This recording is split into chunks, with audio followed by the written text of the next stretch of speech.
Bem-vindas a esta exposição. Meu nome é Marcel Proust. Valentin Louis Georges Eugène Marcel Proust. Eu sou um escritor. Nasci em Auteuil, perto de Paris, em 1871 e faleci na mesma Paris, em 1922, ou seja, há 100 anos. Entretanto, as pessoas ainda se recordam de mim pelos livros que escrevi. Minha obra mais importante se chama Em Busca do Tempo Perdido, um conjunto de 7 volumes. Quando alguém escreve um livro, poderá ter a sensação de viver para sempre, pois a literatura tem o poder de nos eternizar. Meu irmão Robert nasceu 2 anos depois de mim, e fomos sempre 2 bons companheiros. Quando criança, eu adorava passar as férias no interior, num lugar chamado Illiers, onde meus avós paternos tinham uma casa. Eu já ia me esquecendo de contar.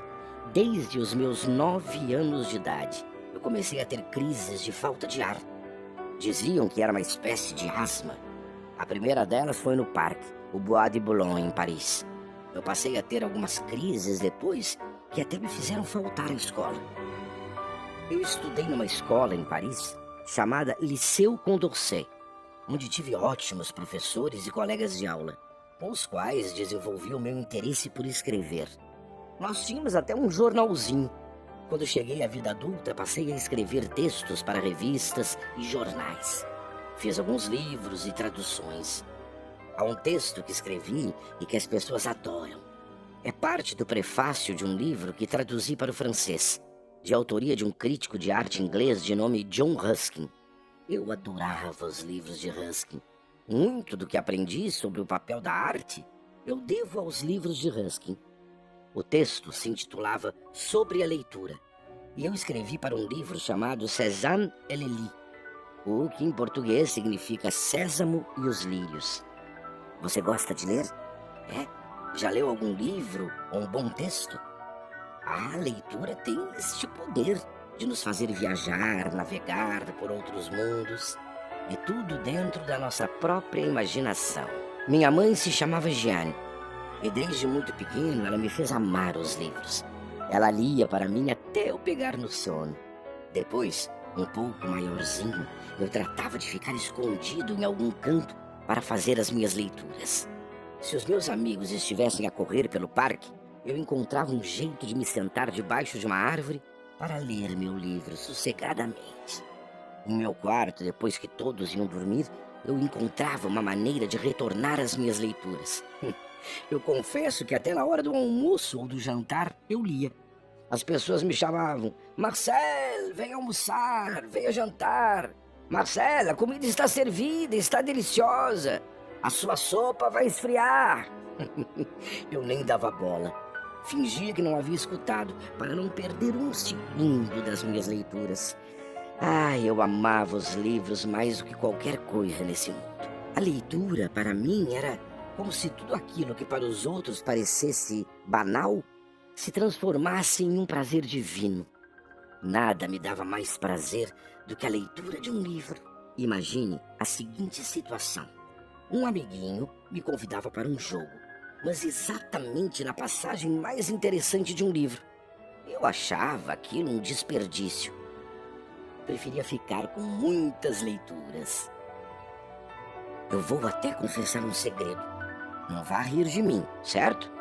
Fosse até uma abelha, um raio de sol a me forçar a erguer os olhos da página ou a mudar de lugar o meu livro, e eu ficava muito, mas muito aborrecido por ter de interromper as minhas leituras.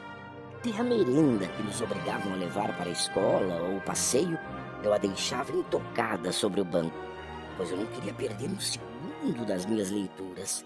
Eu chegava quase a engolir a comida para voltar imediatamente, para terminar o capítulo do livro interrompido. Nada me parecia melhor do que uma boa leitura. Eu deixaria qualquer coisa pelo prazer de mergulhar nas páginas de um bom livro. Depois, já adolescente, eu queria ler outros livros daquele mesmo autor que então me fascinava. Imaginava se todas as suas outras frases seriam tão belas quanto aquelas. Eu gostaria que ele me falasse das coisas que, uma vez terminado o livro, eu poderia continuar a conhecer e amar. Eu desejei que os meus autores prediletos me dissessem o que eu deveria pensar dos grandes escritores, como Shakespeare, Balzac e outros. Eu desejava que eles me confidenciassem quais outros livros eles haviam escrito, para que eu pudesse conhecer os seus pensamentos por inteiro. E nisto reside outra grande virtude dos belos livros, e que me fazia compreender o papel que a leitura poderia desempenhar em nossas vidas. Eu gostaria que os livros nos dessem respostas, quando tudo o que eles podem fazer é dar-nos desejos. Estes desejos, eles não podem despertar em nós, senão fazendo-nos contemplar a beleza suprema a qual a sua arte lhe permitiu chegar. Livros. Sua força está em poder nos transportar para todos os lugares, reais ou imaginários. Ao mesmo tempo, os livros nos revelam como somos pequenos neste imenso universo. Há tanto a ler e aprender. Eu acabei falando demais e perdi a noção do tempo. É hora de continuar a visita a esta bela exposição. Aproveitem, crianças.